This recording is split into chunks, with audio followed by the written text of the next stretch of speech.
मोदी गुण गाओ और अडानी से पैसा कमाओ। देखिए मैडम, स्मृति ईरानी कैसे आएगी? बेटा बेचारी अभी तो अपनी बेटी को निपटा के निपटी है। नहीं मेरी बेटी पे आरोप नहीं था, कोई बार नहीं चल रहा था यार, मुद्दे को दबा दो। अपनी बेटी का मामला अब तक दबा के बैठी है, वो यहाँ तक आएगी। एक तो बेटी ने अगर पानी मांगा, इस बार समंदर आएगा। सरकार अपनी बाधाएं, अपनी बाउंड्री बना ले, समंदर को रोक सके तो रोक लेना। अच्छा, 8 साल में एक प्रेस कॉन्फ्रेंस तुम कर नहीं पाए और ड्रामा क्रिएट कर रहे हो मन की बात का। अरे मन की बात अपने घर सुनना।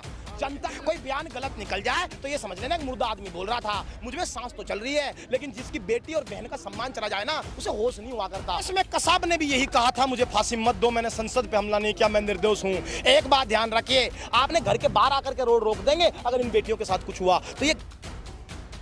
नमस्कार, मैं दामिनी शर्मा सजग भारत में एक बार फिर से आप सभी का स्वागत करते हैं। जंतर मंतर पर इस वक्त मौजूद है और यहाँ से पूरा एक बार माहौल देख लीजिए। 8वां दिन हो चुका है कि आज भी धरना प्रदर्शन महिला पहलवानों का यहाँ पर जारी है।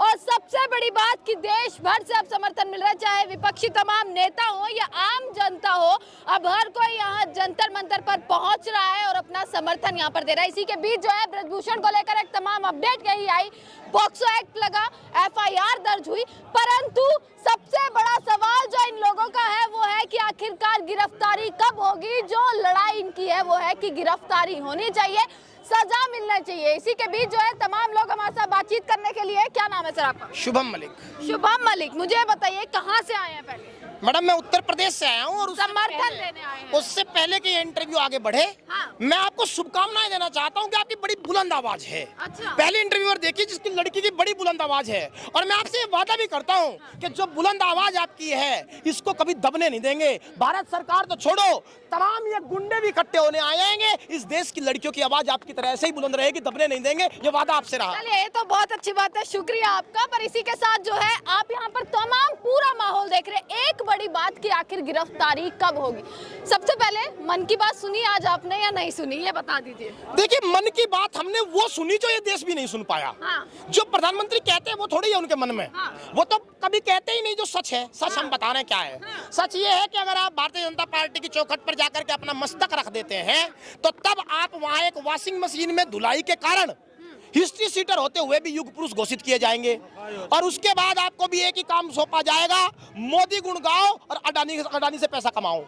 दो ही बातें यहाँ हैं। मन की बात पूरा मन की बात का प्रोग्राम सुना, सोचा कि अब शायद पहलवानों के लिए बोले, अब शायद पहलवानों के लिए, पर भैया बोला नहीं कुछ भी। नहीं है मैडम, आप नादा नहीं कर गए।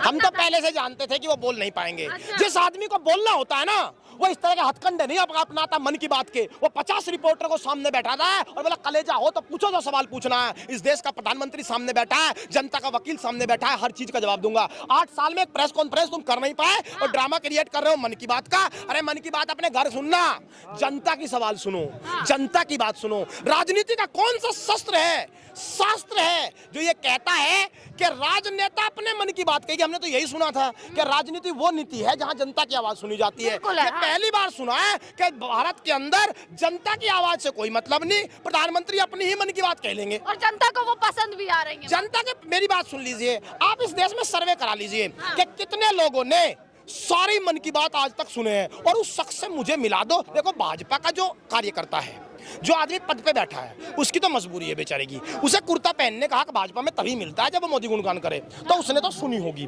उस आम आदमी से पूछना चाह रहे हैं, अगर आम आदमी से आप जाकर के पूछिए कि आपने सारी मन की बात सुनी है क्या, वो एक ही बात कहेगा कि जिस देश में 96 रुपए लीटर डीजल हो गया हो ना मैडम, वो आदमी मन की बात नहीं सुनता। वो रात भर इस चिंता में सोचता है कि भाई साहब किस तरीके से सुबह ट्रैक्टर में डीजल गल जाए ताकि खेत तक पहुंच जाए। 8 दिन यहाँ पर हो चुके हैं पहलवानों को। सबसे बड़ा सवाल है कि आखिरकार पॉक्सो एक्ट लग चुका है, एफआईआर हो चुकी है, तमाम बड़े नेता जो है वो यहाँ आसपास ही रहते हैं, चाहे वो ब्रजभूषण सिंह हो या भाजपा के तमाम बड़े नेता हो। उम्मीद करते हैं कि कोई यहाँ तक आए।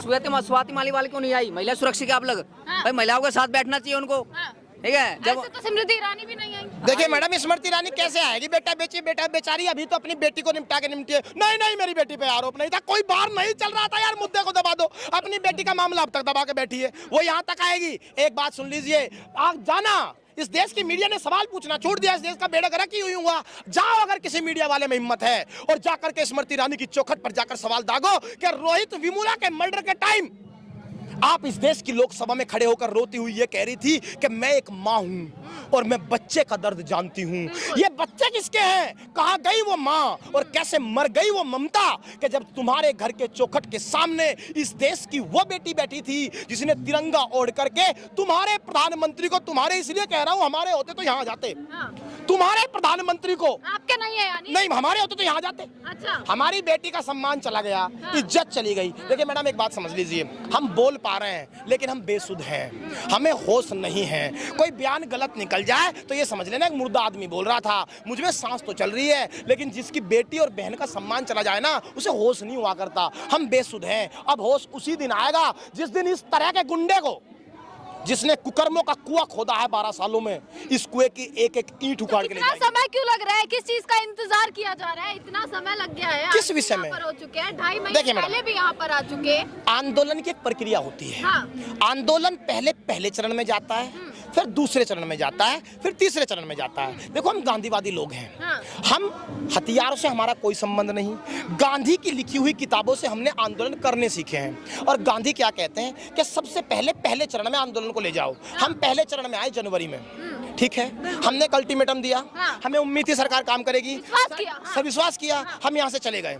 हमें उम्मीद थी सरकार ने जो कमेटी बनाई वो काम करेगी। वही पीटी उषा तो रो रही थी, वही मैरी कॉम तो रो रही थी। अचानक से ऐसा कौन सा पत्र इस देश के सरकारी घर से निकला कि कमेटी अपना फैसला बदलने लगी, बातें बदलने की करने लगी, तो हमें यहाँ दोबारा आना पड़ा। अब समझ लीजिए, अब हम तैयारी पूरी करके आए हैं। तैयारी पूरी करके आए हैं। पर एक जो बताया जा रहा है, लगातार तमाम वीडियोस में हम देख रहे हैं, रवैया किस प्रकार का है। बिजली काटी जा रही है, पानी की सुविधाएं नहीं है, सामान अंदर तक नहीं आने दिया जा रहा है। किस प्रकार करके धरना खत्म करने की पूरी कोशिश की जा रही है? मैडम, मैं आपको बताता हूँ, ये कोई नई बात है। हमारी तो ट्रेनिंग 13 महीने पूरी हो रखी है। 26 जनवरी की रात, 26 जनवरी में दिन में किसान प्रदर्शन हुआ, रात में देखिए क्या हो रहा था। रात में इस देश में सबसे पहले बिजली पानी कट कर दिया गया सभी बोर्डरों का 26 की रात को। ये कहकर किसान अपने घर लौट चले हैं, लेकिन इनको नहीं पता है किसान तो अपने खेत में रात में अंधेरे में ही रहता है, वो अंधेरे में भी देख पाता है।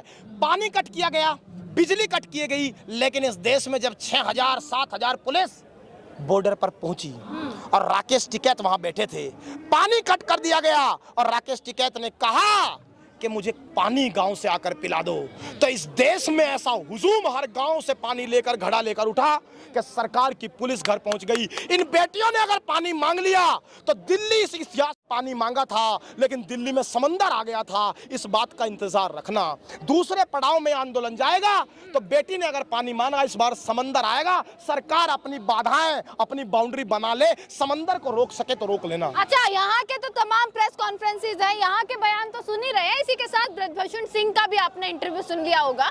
उन्होंने किस प्रकार के आरोप लगाए? उन्होंने कहा कि ये सब झूठ है, फंसाने की कोशिश है, और मैं खुद को आरोपी नहीं मानता। ये उन्होंने सबसे बड़ी बात यहाँ पर कही है कि इस्तीफा दे दूंगा अगर धरना खत्म कर दोगे, पर आरोपी के तौर पर इस्तीफा नहीं दूंगा। मैडम, आप भूल रहे हैं, इस देश में कसाब ने भी फांसी से पहले यही कहा था कि मैं निर्दोष हूँ, मैंने कोई अपराध नहीं किया है। इस देश में कसाब ने भी यही कहा था, मुझे फांसी मत दो, मैंने संसद पे हमला नहीं किया, मैं निर्दोष हूँ।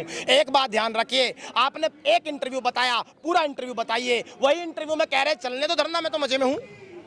वही आदमी तो ललन टॉप को इंटरव्यू में कह रहा था कि मैंने एक आदमी को गोली मार के मार दिया। कितना बड़ा काम किया। इसका मतलब इंटरव्यू में अगर आदमी ऑन कैमरा कह रहा है कि मैंने एक आदमी पे गोली चला दी, उसका हिस्ट्री का रिकॉर्ड आपराधिक है। और मैडम, आप समझ लीजिए, कोई भी आम प्रक्रिया क्या होती है? आम प्रक्रिया मैम ये होती है कि अगर इलेक्शन भी कहीं आते हैं तो वहाँ का एसओ पूरे गाँव में जाता है, वो एक नोटिस निकालता है कि भाई इनका आपराधिक रिकॉर्ड है। उनके घर रेड कॉर्नर नोटिस जारी किया जाता है कि चुनाव का टाइम है, आप पे FIR दर्ज है, आप घर से मत निकलना। इस तरह के आदमी जिसमें 84 मुकदमा दर्ज है, यौन हिंसा के मामले हैं, पोक्सो एक्ट के तहत FIR है, टाटा इस पे लग चुका है, ये मेरी बेटियों को ट्रेनिंग देगा। फिर भी सरकार क्या कह रहे हैं? आप ब्रजभूषण से सरकार डर रही है कहीं ना कहीं। नहीं, सरकार क्यों डर रही है इसका भी जवाब देता हूं। देखिए, हर चीज का जवाब फैक्ट होता है। डर रही है, आप ये कह रहे हैं? हाँ, बता रहा हूँ क्यों डर रही है। क्योंकि हम जवाब पूरा देते हैं। ये काम तो भारतीय जनता पार्टी के प्रवक्ताओं का है कि आप उनसे सवाल पूछिए, PhD की स्कॉलरशिप क्यों रुकी, बताओ 370 हटी कि नहीं। सवाल PhD का था, उलझा दिया 370 में। हम फैक्ट पे जवाब देते हैं। क्यों कह रहे हैं कि सरकार डर रही है? मुझे एक बात बताओ, इस देश में रूलिंग है मैडम सुप्रीम कोर्ट की 2013 की, क्या कहती है? अगर इस तरह का कॉग्निजेबल ऑफेंस होगा तो इमीडिएट उस पर FIR होनी चाहिए। क्या FIR हुई? 3 महीने बीत चुके, FIR तो नहीं हुई। अब दूसरा सवाल मैडम, मुझे आप एक बात बताइए, FIR किसने कराई? सरकार ने नहीं की मैडम, सुप्रीम कोर्ट ने कराई। मैं ये पूछना चाहता हूँ इस देश के प्रधानमंत्री से कि 1 घंटे में ऐसा क्या बदल गया कि तुरंत FIR हो गई जो पहले नहीं हुई थी? इसका मतलब FIR हुई है प्रेशर में, सरकार की मंशा तो ना ही करने की थी। दूसरी बड़ी बात, IPC सेक्शन 166A क्या कहता है? कोई भी पब्लिक सर्वेंट, कोई भी अफसर अगर FIR नहीं करता है तो उस पर भी एक FIR बनती है। वो कौन लोग थे जिन्होंने अब तक FIR 3 महीने नहीं हुई? अफसरों को नाप दो। क्या कह रहा है? कोई एक ACP है बोला, सुना ये कह रहा है कि मैं वहां कुछ भी कर लो, पानी नहीं पहुंचने दूंगा, खाना नहीं पहुंचने दूंगा। एक ACP इतना बड़ा हो गया कि इस देश से आर्टिकल नंबर 19 को गायब कर देगा। एक ACP के आदेश पे आज से इमरजेंसी लगेगी क्या?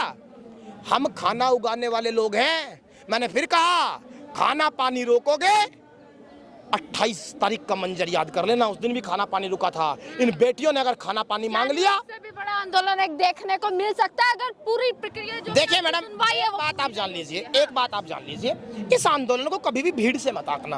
उसका कारण बताता हूं मैं। कुछ लोग मुझसे पूछते हैं जी यहाँ कितनी भीड़ है? ये आंदोलन जंतर मंतर से नहीं चल रहा है मैडम।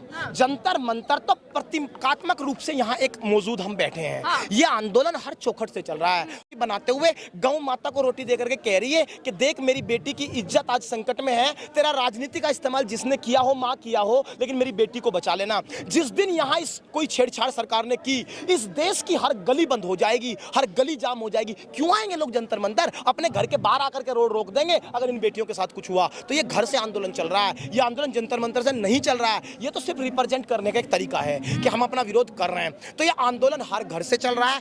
बड़ा आंदोलन क्यों है? देखो, आज से पहले जितने भी आंदोलन हुए मैडम, वो पॉलिसी बेस्ड आंदोलन थे। जैसे किसान आंदोलन में आप देखो क्या दिक्कत थी। हमारी दिक्कत ये थी कि सरकार ने जो पॉलिसी बनाई उसका हम विरोध वो नीतियों का विरोध था मैडम। शाहीन बाग भी यही था कि सिटीजनशिप अमेंडमेंट बिल जो आपने पास किया है, हम उससे एग्री नहीं करते, राइट के लिए आंदोलन। हाँ, हम इस पॉलिसी के खिलाफ है मैडम। ये आंदोलन मेरी बहन की इज्जत का आंदोलन है, ये किसी पॉलिसी का आंदोलन नहीं है। इसीलिए भारत के इतिहास का ये सबसे बड़ा आंदोलन है। इसमें कोई संकोच कोई रखे ना, क्योंकि यहाँ इज्जत का मामला है, पॉलिसी का मामला छोटा होता है, नीतियों का मामला छोटा होता है। राष्ट्रपति को आप लेटर लिख देंगे, भाई नीति में बदलाव कर लो, सरकार बदलने का वेट कर लेंगे, लेकिन जिसकी इज्जत दांव पर लगी हो और आखिरी सांस मेरे जैसा आदमी जी रहा हो, वो इस बात का इंतजार नहीं कर सकता कि मेरी बेटी की इज्जत का न्याय अगले जन्म में मिल जाएगा। ऐसा पॉसिबल नहीं है। ये भारत के इतिहास का सबसे बड़ा आंदोलन है, इसमें कोई संकोच मत रखना। देखिए, लगातार जो है तमाम देश भर से जो है उत्तर प्रदेश से आए हैं, तमाम लोग यहाँ पर आए हुए हैं, अलग अलग राज्यों से, अलग अलग जगह से, अलग अलग कोनों से,